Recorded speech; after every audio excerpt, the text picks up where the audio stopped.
Do you want to trust God with your business, but do you find it hard not to revert to scarcity ways of thinking or worry and analysis paralysis?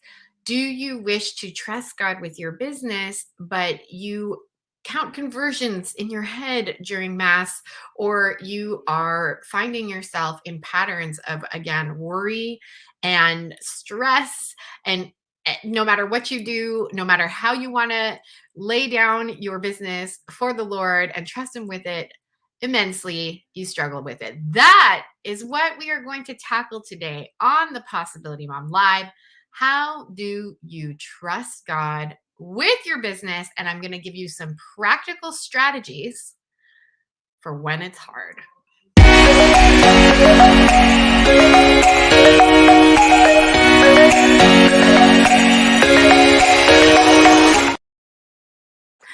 First of all, for those of you who tuned in live, thank you for your patience. Today, August 24th, I flipped my schedule around a little bit, so I apologize. If you were waiting for me live, I apologize. We are starting a little bit later than normal. I want to start the podcast today with a bit of a personal update. My family has made a very big decision, and the Lord has really led us to discern putting our children in school. If you've been following my story for a while, you know that I lived in beautiful Ave Maria, Florida for the last 3 years. And then at the end of 2022, came back to Canada with a big factor of being closer to family and just the ability to see them more often. We had not seen my mother in 3 years, literally. She came once before the pandemic, and just we never saw her after that. And so just especially my parents in particular, my husband's parents are a little bit younger. My parents in particular, just really feeling the call to be a little bit closer to them, especially in these years, really motivated our decision to come back to Canada. And we've been discerning what that looks like. And I'll just be very transparent. I haven't really known exactly what that looks like. We were trying to decide, do we like homeschool, but keep the house in Florida and be able to be very mobile and go back and forth? Do we explore? There were a lot of factors that we have been discerning while we've been here. And so we have made the very exciting decision to send our children to a classical school, a small private classical school. These are very common in the United States, or more common, I should say. You can Google classical schools in the United States, classical Catholic schools in the United States, and you will find many. But in Canada, they're just not as common. Many provinces in Canada have a publicly funded Catholic education system. Many provinces have ones that are supported by their attached churches or dioceses. So they're just not as common here in Canada, but there is a beautiful one that we have selected. My husband has also taken a job there, which is really exciting. And we are going to be relocating our family for at least a year, for at least a school year, just east of the city. So still very close to both Josh's parents, my husband's parents, as well as my parents. But of course, this is coming with all kinds of interesting opportunities to trust the Lord, because we are looking for housing. We are looking for a new car. I'm about to have baby number 11, 9 on earth, 1 in heaven. Baby number 11 is on its way.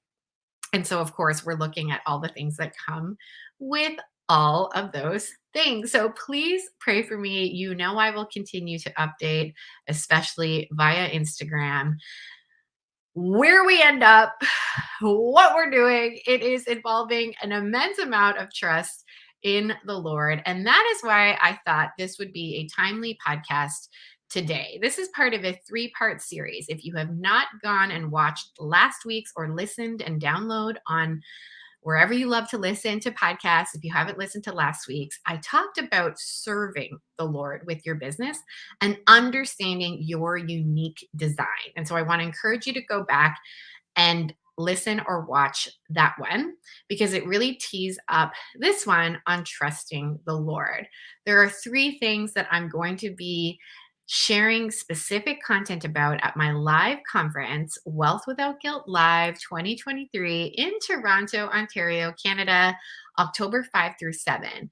And these are the three components of that conference: how to serve God with your business, how to trust God with your business, and then how do you create a profitable business so that you can contribute to a thriving Catholic economy. So,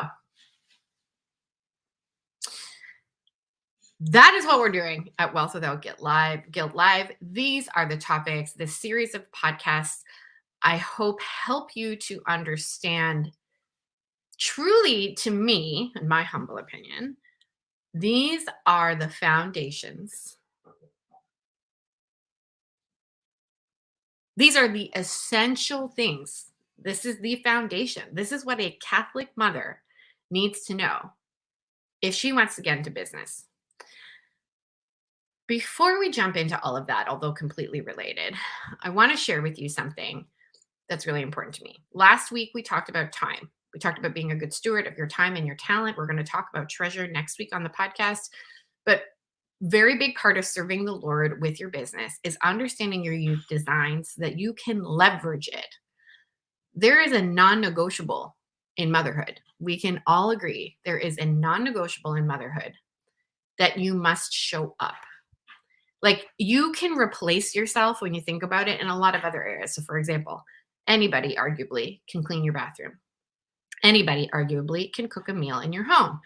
Anybody arguably can fold your laundry. You know what I mean? There are certain elements in life. You can argue with me if you disagree with that, but really, like, just simply put, there are certain elements that you can definitely replace yourself.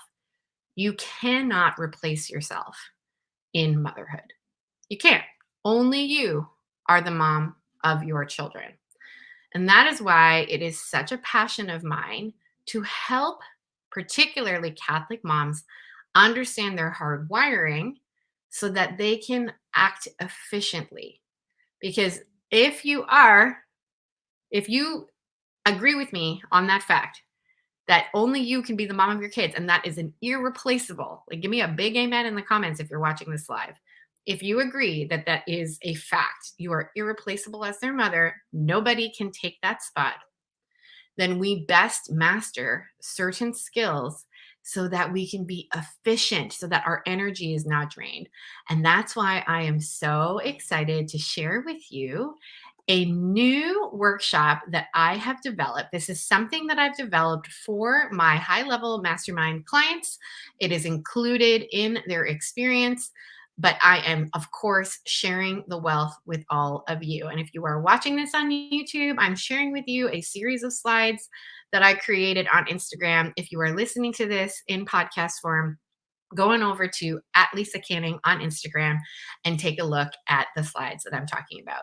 But basically, if you struggle with agonizing over social media posts, trying to find the perfect thing to say, if you are worried about what people think of you online, if you are concerned with what your friends or family will think of you when you post about your business, if you don't know what to post, if you find yourself constantly in analysis paralysis, if you want to create content that is meaningful and worth people's time, and you constantly see that you're letting those reasons impede your ability to create, you are going to love a social media workshop, the Possibility Mom Social Media Mastery Workshop on August 24th. That's just less than a week away, between 1 and 3 p.m. live.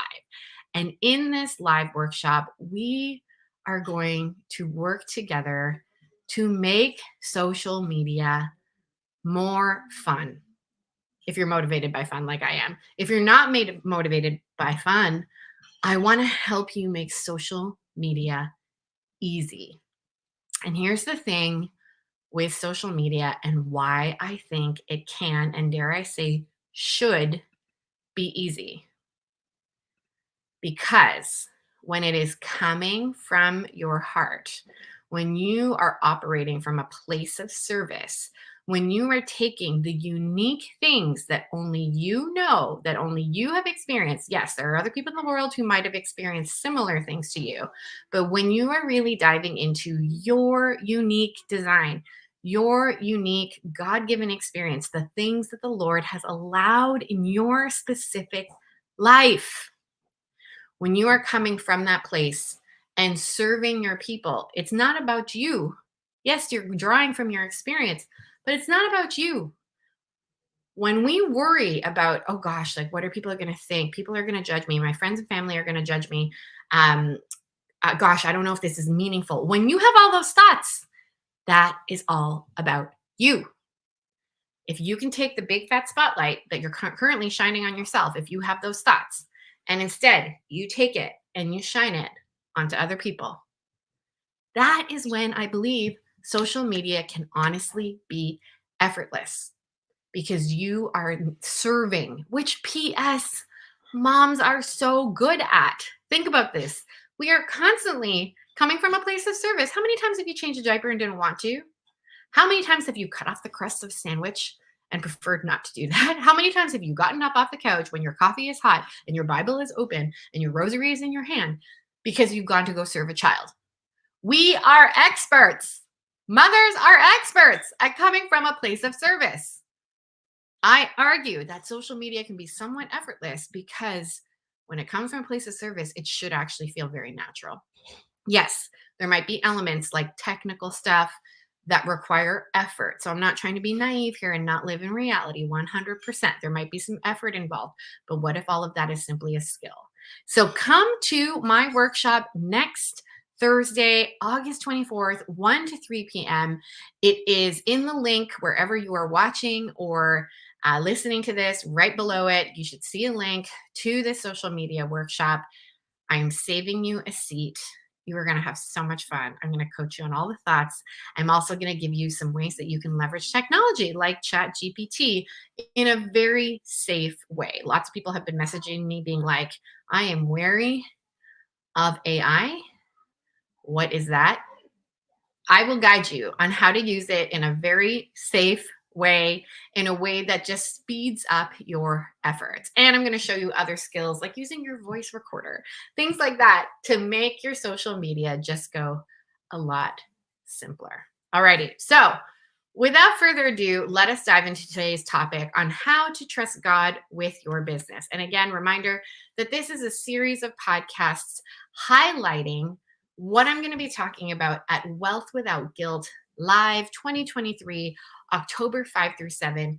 You've only got 2 weeks to secure the early bird price. And so if you are thinking about this, but you've been on the fence, just really want to encourage you, go and grab that ticket before early bird expires. And if you're in the United States, go and deal with passports, go and deal with all of that so that you can get to Canada, because I would love to give you a hug in real life. Alrighty, so I have compiled several concepts, several thoughts that I believe can help you trust God with your business in no particular order. Here we go. Number 1. The first way to actively trust God with your business is to not make decisions from a place of scarcity. And I believe that we have to identify if this is a habit for you. And very likely, if you're listening to this, you know if this is a habit for you or not. Like, meaning you could probably say pretty quickly, yeah, I do make decisions from a place of scarcity. And it comes from our upbringing. It comes from the stories that we have in our brains about money. It comes from the stories that we might have in our brains, our experiences around lack, around plenty, around deserving things. So there's a whole myriad of reasons that we don't need to get into right now. But I want to encourage you, an amazing start for today is to simply just identify, is it a habit for you to make decisions from scarcity? So meaning you might pick something because it's safer. You might pick something because you're worried if you don't pick something, it'll be gone. You for example, you don't invest in a training because you are worried about well, what if I don't actually use it and whatnot? Now, of course, we're going to talk about a little bit later in the podcast making very informed decisions using your intellect to make good judgment calls and be a good steward of your treasure. But the first thing that we need to do here in order to have a conversation about trusting God with your business is to simply identify, is it a habit for you in any other realm? Because P.S., we're holistic people. So if you have scarcity in other areas, in other domains, in your personal life, you better believe this is going to show up in any business decisions you make, and vice versa. If you find that you're really like, no, no, no, I can't ever invest, I can't ever invest time, this is going to also overflow into other areas of your life. So, first place to begin is to not make decisions. My encouragement is to not make decisions from a place of scarcity, and identify if this is a habit you currently hold. And we're going to get into, of course, what do you do when you do make decisions. But number one is to just identify and become aware, are you typically one who makes decisions from a place of scarcity? That is one very important concept in trusting the Lord with your business. Concept number two is to accept the reality of entrepreneurship and detach from the outcome. I was just coaching a client on this who was sharing with me that they were feeling rather stressed. They had ran a promotion and it did not go as well as they thought.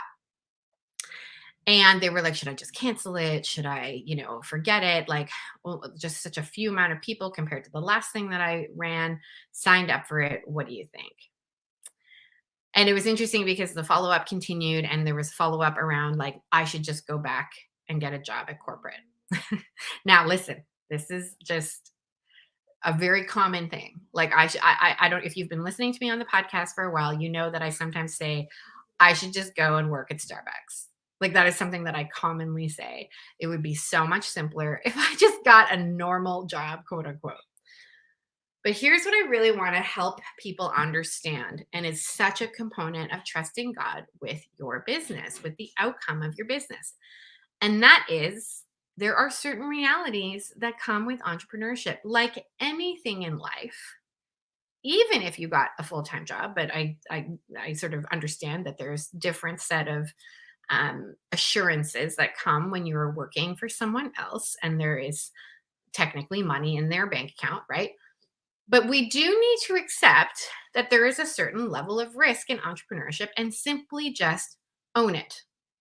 So that's one reality of entrepreneurship that we have to accept.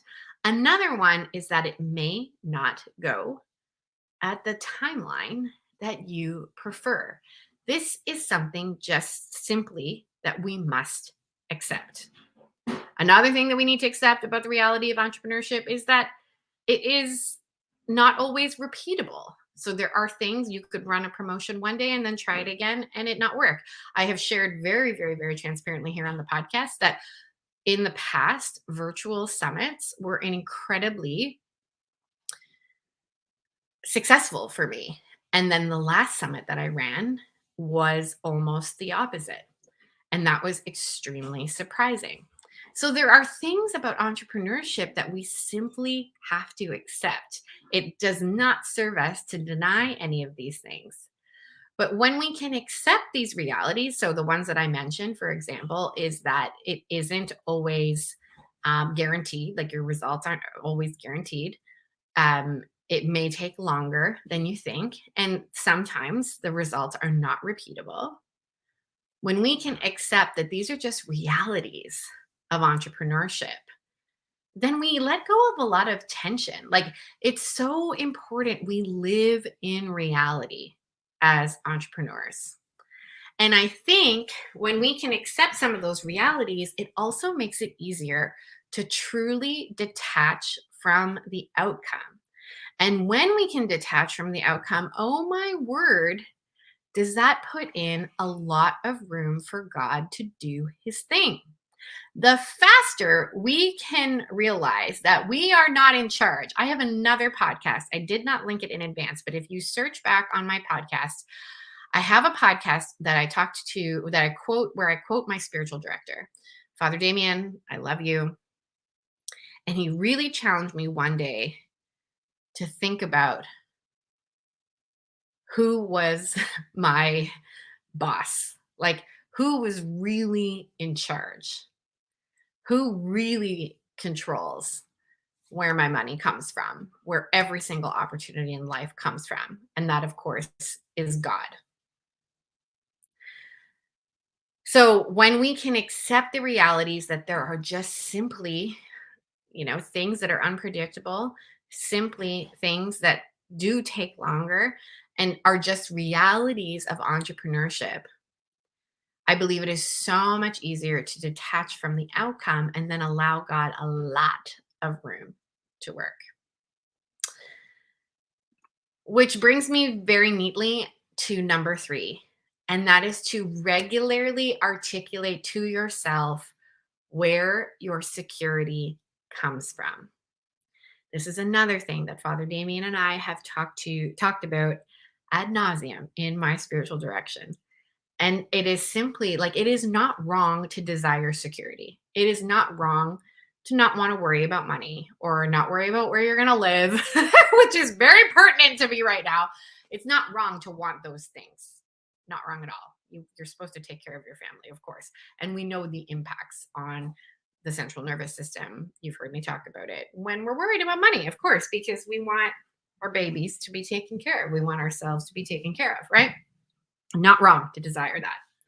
But what my spiritual director constantly challenges me on is the security that you're really needing, the security that you should really, really be looking for is in Christ Jesus. It sounds so, so, so simple to say. It sounds so simple to say.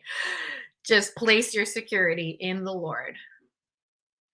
But it is that simple. Our security comes from God because nothing, no amount of money in your bank account. I hate to break it to you. And if you don't agree with me, this is probably a conversation we need to have like off of this podcast, but nothing comes except because of God. He is all powerful, almighty, all knowing. It is just, again, another reality that we have to accept. I like to not live in this reality often. I hate to say it, but I like to not live in this reality often. I heard another online influencer that I follow, Brighton, her name is Brighton Butler.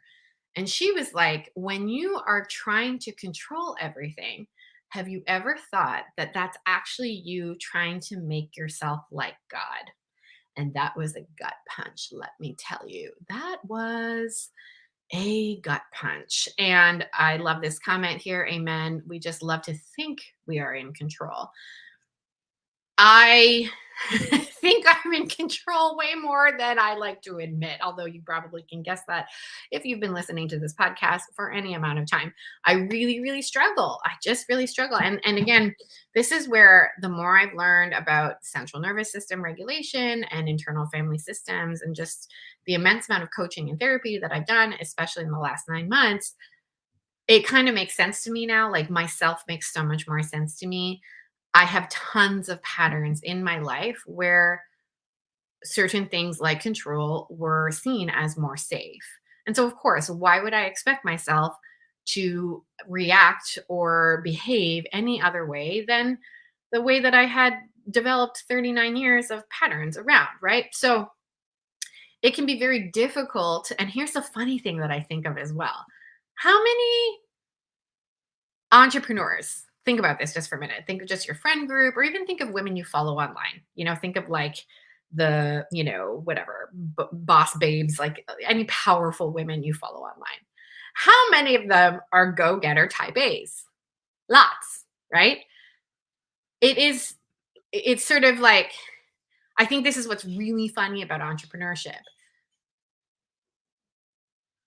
We've got all these go-getter type A's who really like to control things, who might even be perfectionists, who might be workaholics, because they have developed that tendency of striving for success.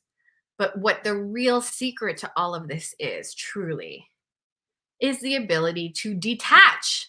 Because when we don't, that's when you get the overwork. That's when you get the burnout. That's when you get the inability to have a regulated central nervous system, which I am now convinced is more important than ever. Anyway, so articulate regularly where your security comes from, and it comes from the Lord. And whatever you need to do, whether that is like frame your favorite scriptural verse that articulates this, put it on your mirror, that you look at every day, have it as your phone screensaver or wallpaper, whatever you need to do to constantly remind yourself that your security comes only from the Lord and not from any worldly thing. Do it. Number 4, this is what helps me a lot. And I do this with my clients. I just did this with a client this morning. Constantly remind yourself of how the Lord is currently providing security. And this is where you've got to just allow your brain to like expand and think beyond your business.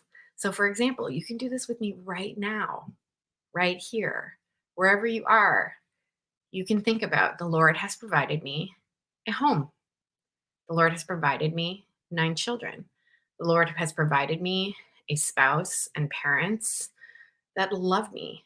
The Lord has provided me food to eat today. The Lord has provided me air to breathe. Like literally, just keep going through that list. My friends at Metanoia Catholic, they have a journal, and one of the exercises right at the top is to go right to 10 gratitudes. Like, what are things you are thankful for right now? This can help immensely, especially if you're like me and are prone to a habit of thinking you are in control, right? Going to gratitude is a really simple way of, again, providing your brain evidence. Actually, I am not in any kind of peril. I am not unsafe. I'm actually completely cared for. Because here's the thing, and again, I'm going back to central nervous system regulation, and this is going to be a big part of what we talk about at my conference. I'm almost positive. I'm going to say it on the podcast. We haven't like signed on the dotted line, but I'm almost positive that I can just say this publicly. My beautiful internal family systems therapist is almost 100% going to be speaking at Wealth Without Guilt Live. And you're going to be able to understand a little bit more why this is so important. You cannot sustainably run a business not trusting the Lord, because what's going to happen every time that there is a mistake, every time you see a sales dip, every time a promo doesn't go the way that you thought, you're going to get spirally. You're going to get squirrely. You're going to start grasping for anything you can think of. You can do this for like a little bit. I don't know. I don't want to give the year, like a year or something. I don't really want to quantify it. It's going to look different for everybody. But this is unsustainable. And please hear loud and clear from personal experience. It is unsustainable to run a business graspy. And it does nothing for your, I'm going to call it, like, the longer you think you're in control, you are not surrendering to God, and you are not developing an intimate relationship with him. So that's what I mean. I'm not entirely sure what that is called. Like, it's not, I wouldn't call that your sanctity. I mean, I guess so. Anyway, if somebody can tell me like an accurate word for that, but the way that I think is the easiest way to describe it is you are not developing a relationship with the Lord that is intimate when you think you are in charge of everything. And this can be in motherhood, this can be in business, because think about it just so simply. If you think you're in control and you think you can call all the shots in your life, why on earth would you need the Lord? Just think about that for a minute. Why on earth would you need the Lord if you are in control of everything? The faster, and I'm talking to myself here, 39 years, and it's so difficult for me. The faster you and I both learn that we are worthless. And I mean that I have this book, I thought of it just because this is the book that I read basically daily. It's a beautiful. One of my kids took out my marker, and now I don't know what day. Anyways, it's fine. But one of the things about this book I find very, very, very difficult, and the book is Divine Intimacy. It's a daily devotional, often quoting John of the Cross, and Saint Teresa, and forgive me, I can't remember which Teresa. I want to say, I think there's a lot of Teresas. Hold on. There's a lot of Teresas. There's a lot of Teresas actually quoted in this book as well. But anyway, my point is this is not like you're just like, you're amazing type book at all. If you want a devotional like that, this is not it. This is a book that reminds you almost daily you are worthless and you are nothing. And that without God, like, you would be nothing. Like, it is, I could probably just open a page and be like, find a quote that is like that. Do you know what I mean? There's lots of loving things in it as well. But what I appreciated about this book is that it is a constant reminder that God is in charge and you are not. Anyway, so just that was a very passionate little tangent over there. But remind yourself all the time, daily, how it is the Lord that is providing you security. And that is going to be just go such a long way in helping you to trust the Lord in your business. And arguably, it's that action of trusting the Lord that actually I think will make you a more successful entrepreneur. Okay. Number 5 is adoration. And Christ's presence to help you with your central nervous system regulation. So, like I said, this is a hugely personal thing. I'm not going to say all the reasons why I decided to really intensely get into therapy, but I will share with you that there was a lot of transition. I had a child in hospital. Just lots of different factors that made me realize pretty quickly I needed help, and I needed help immediately because I could not calm down. Like I was noticing some of the, just signs of burnout. I had a client, Claudine Noel, that many of you have been, familiar with because I talk about her often. She was coaching. I remember. Sorry, let me be a little clearer. Claudine joined my mastermind from the beginning. So 2 rounds. She's been in it for 2 rounds. And when we were working together the first time, I believe I was still in Florida, like if my memory serves. I could be wrong, but my memory is not serving me. I can't remember. But long story short, she was talking about all these things that she talks about, trauma and central nervous system. And I just remember being like, I don't need to worry about any of that. My central nervous system is fine. I'm fine. Everything is fine. And then I came to Canada, experienced all the things I did. And then all of a sudden I was not fine. And you can look back on my podcast. You can actually watch my evolution of regulating my central nervous system. It's actually very interesting to myself. Like maybe it's only interesting to me, but I find it so interesting to watch because you can literally see, like I can see it on my face. I can see, what I was enduring and all the things. Anyway. And so then experience the things I experienced. And then I was like, whoa, I am burnt out. I'm doing all the things. I am dysregulated. I'm clawing and grasping to try to achieve regulation. And the thing that was really interesting to me was this is when I noticed it and I knew I needed more help. When mindset coaching only took me so far. And that is a lot coming from me because, again, you know how much I care about mindset coaching.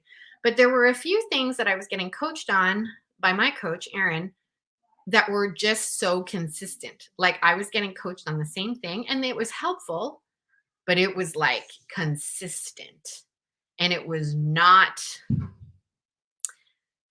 it just kept coming back. And so I knew there's something else. It's so much deeper and I cannot outthink it.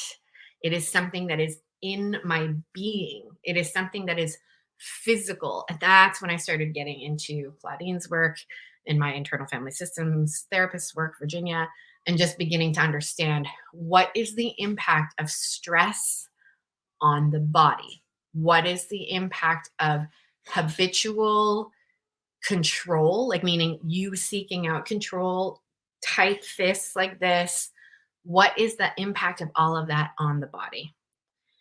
And please hear my heart here. I am in no way trying to minimize adoration. Like it's I was actually very sensitive when I wrote this sentence that you're seeing on the screen, because I was like, I don't at all want anyone to think that I think adoration is some just like, like magic. Like it is Christ truly present. It is Christ truly present. That is not something to be diminished. It is such a gift when you think about it, of our Holy Catholic Church, that we have Christ truly present and access to him all the time. So please hear my heart, hear my intention behind sharing this. But what I think is so interesting, and my recent visit to Ave Maria, Florida, which was just a few weeks ago, I visited with a functional medicine doctor. So a Catholic functional medicine doctor who has set up practice there in Ave Maria, Dr. Inad. And he was like, adoration is part of my protocol. And I was like, what? And he was like, yeah, I talk about adoration being an essential way for a Catholic to regulate their central nervous system all the time. And in fact, I'd love to have him on the podcast to talk about the different ways that he works with his clients, where he combines these prayer and meditation, and encourages his clients to regulate their central nervous system. And just think about that for a minute. When you're in adoration, you're not doing. Think about that. This is why it's so hard for me. It's required a lot of. I used to really like ask my spiritual director, like, okay, what are all the things I bring with me to adoration? What should I do during that period? And he was just like, you sit there and you look at Jesus. And he was like, that is it. And I was like, that is unsatisfactory to me. Like, no, give me something to do. Give me a devotional to read. Give me a novena to pray. Like, da, da, da, da. And he gave me some of those things. She was like, sure, like you can bring a spiritual reading, whatever. But he was like, honestly, a massive part of going to adoration is just sitting and being with Jesus. And so sitting and being with Jesus also has the incredible effect of regulating our central nervous system. Honestly, one of my biggest goals at Wealth Without Guilt Live is to help participants, whether you are going to attend virtually or in person, but to help participants understand that if you want to make money, if you want to make serious money, if you want to make serious impact on the world, which to me is a measurement or as a result of money, because think about it, the more money you make, the more people you're helping. The more money you make is arguably an indication of more people have purchased your stuff. If you want to make this impact, you have to operate from a place of regulation. And what that place is an entrepreneur who trusts the Lord immensely. This is something I wish I had learned so long ago. And I think one of the challenges, and again, I'm not trying to in any way, shape, or form throw any kind of shade or, but I just think that this is a limitation of a secular business coaching model. Because of course, why would any of these secular business models think about telling you to trust the Lord? Because it's not their container, it's not their context, right? So it's fine. But if you only listen to secular business coaching, so meaning just follow my system, just follow my protocol, just hustle, not even hustle, take hustle out of it, but just where it's all in the mind and you are not surrendering, you are not dealing with, well, what happens when it doesn't work? I literally just had this conversation with a client. They were like, I followed all the steps. Why didn't it work? I hate to break it to anyone else who struggles with this. And 2 years ago, 3 years ago, I guess 2 years ago, this was my biggest hang up. I also said, and there is a coaching call, anyone in the Metanoia Catholic community, you actually can go back to the very beginning. Actually, almost the beginning. I was cohort 2 in their coach certification training. So almost the beginning. But you can go back and watch where I had my big hissy fit around, I followed all the steps. How come my business isn't working? My business wasn't working was because I was trying to control every gosh darn bloody thing. And then just grasping and grasping and grasping and grasping, thinking that I could control all the things. Okay, anyway, I feel like I've made this point pretty heavily. And that is what I really want people to walk away with from Wealth Without Guilt Live is the tools for regulating, the tools for calming the heck down when a promotion doesn't work, and knowing that it doesn't mean you should give up. So many entrepreneurs give up too quickly or give up the work block, let's say, even when they haven't even given themselves a shot.